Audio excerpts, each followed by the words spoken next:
आइए नाज़रीन, अब हम आपको बताते हैं कि पाकिस्तान का जो मामला अफ़गानिस्तान के साथ वो बाहर की दुनिया में कैसे देखा जा रहा है। हमें ज्वाइन कर रही हैं लॉरी ए वेटकिंस, जो ओबामा की पॉलिसी एडवाइज़र रही हैं और लिखारी हैं, और बड़ा तगड़ा नाम है अमरीकी हलकों में इनका। Laurie, thank you very much for being with us. The government puts out facts every day and tells us about how many posts were destroyed and how many Taliban were killed. And this has been going on for many days. I'm just wondering, how does the outside world, where you are, looks at these stats and what's happening between Afghanistan and Pakistan? Yes, well, unfortunately, the international community has focused its efforts on what is going on directly in Iran and those Gulf states that neighbor Iran. And I understand, obviously, Pakistan also borders Iran, and you are increasingly facing attacks from the Taliban and other terrorist proxy organizations, the BLA, TTP, etc., who are trying to harm, kill people within Pakistan's borders.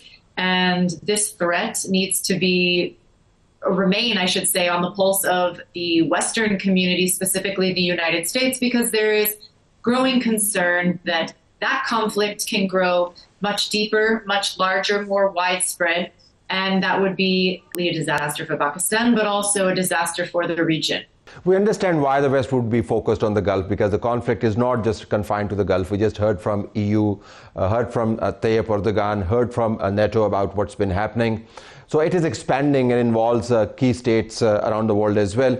But is the debate in the West, does it put the conflict with Iran, Israel and the US in one silo or one bracket and detaches the conflict with Afghanistan in a different bracket? Or does it see both these conflicts with different implications to be global issues? This is a multilateral issue. This is not a bilateral issue. This conflict between Afghanistan attacking Pakistanis and infiltrating into its borders is a huge problem, and the international community needs to remain focused on this. But this is very difficult, I will say, from here in the United States, when all of the attention that the Western media is looking at is what is the potential or increasing threat of Iran having nuclear capabilities. But other countries in the area are worried as well. What if they are attacked by a nuclear weapon from Iran, if they get involved, or if they are seen as capitulating or agreeing, or pressure by the United States actually succeeds in getting some of these allies to make a decision whether or not they're going to take a stand, choose a side, I think is the right phrase, between the West or the United States and Iran. Okay, a policy-related issue with policy. Pakistan has been pushing for these groups to be designated as terrorist groups. Not all of them have been designated.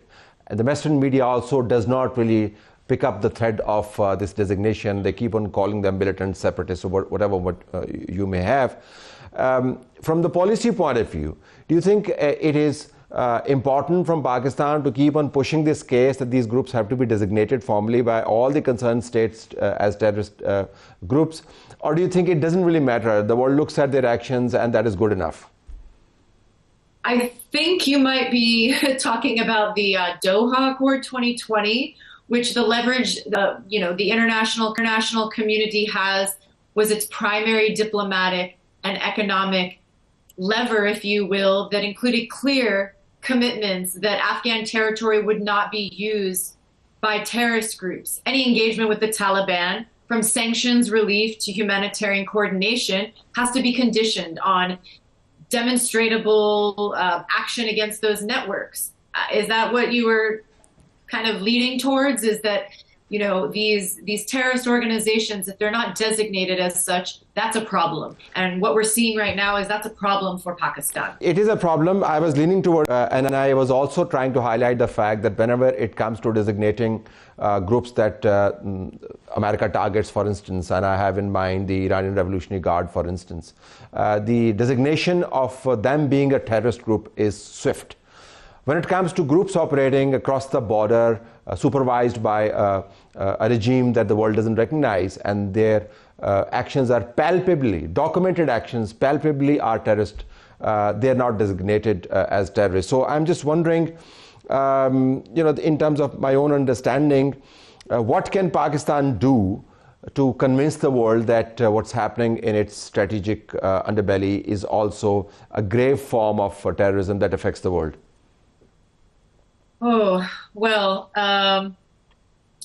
I think Washington is trying to avoid being pulled back into direct involvement in Afghanistan after the United States withdrawal in Afghanistan. But the risk is, what's happening and what looks localized today, that they can become transnational tomorrow. Historically, threats incubating in Afghanistan have not stayed confined just to the region. So I would agree with you that if the United States were to designate these as terrorist organizations, that would be a very strong signal by the United States that it's not tolerating these groups who like to say that they are the leadership or that they are running the country. Still not even sure who's running Afghanistan, right? Is it the military? Is it the Taliban? Who actually has control over the country right now? And I think that's part of the problem. If Pakistan, hypothetically speaking, were to try to negotiate or have a conversation about a ceasefire, who would they speak to? Would it be a terrorist organization? Would it be the Taliban? I mean, that doesn't seem like a great idea. I wouldn't enter into an agreement or a conversation like that. So I think it's important that the United States continues to look at this and works with its allies like Pakistan to help them. And if that's a designation of a terrorist organization that helps Pakistan be able to activate its military, then so be it. Laurie, thank you very much for joining us. नाज़रीन, lorry ए वेटकिंस जो Obama की farmer policy adviser हमसे बात कर रही थी। अब हम ज़रा आपको हिंदुस्तान के अंदर जो हरकतें हो रही हैं उसके ऊपर लिए चलते हैं। राहुल गांधी ने आपको बताया कि नरेंद्र मोदी कितना बहादुर आदमी है। ये हम नहीं कह रहे, ये हिंदुस्तान के अंदर से उनकी बहुत बड़ी पार्टी का लीडर कह रहा है, हेड कर रहा है। हिंदुस्तान के अंदर बहुत कुछ हो रहा है। ट्रॉफ़ी तो जीत गए, लेकिन जिस तरीके से जीते बड़े सवाल हैं। दुनिया के बड़े बड़े क्रिकेटर्स ने कहा ये कॉम्प्रोमाइज्ड किस्म का टूर्नामेंट हो गया, India has to be squarely blamed for that. उसके बाद जो ट्रॉफ़ी के साथ किया वो भी कमाल बात है, उसको मंदिर के अंदर ले गए। कीर्ति आज़ाद उनका एक बड़ा नाम है, उसने इसके ऊपर एक पोस्ट किया। उसने कहा जी कि टीम इंडिया पर शर्म है।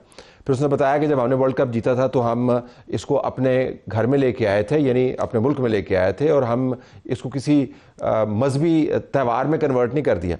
आखिर क्यों भारतीय क्रिकेट ट्रॉफी को घसीटा जा रहा है? क्यों नहीं किसी मस्जिद में ले गए, क्यों नहीं किसी चर्च में ले गए, क्यों नहीं किसी गुरुद्वारे में ले गए?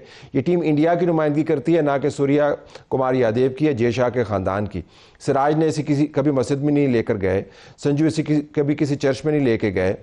संजू का टूर्नामेंट में बड़ा किरदार था, मैन ऑफ द टूर्नामेंट थे। ये ट्रॉफ़ी 1.4 अरब भारतीयों की है, हर मज़हब के लोगों की ये ट्रॉफ़ी है, किसी एक मज़हब की फ़तह का चक्कर नहीं।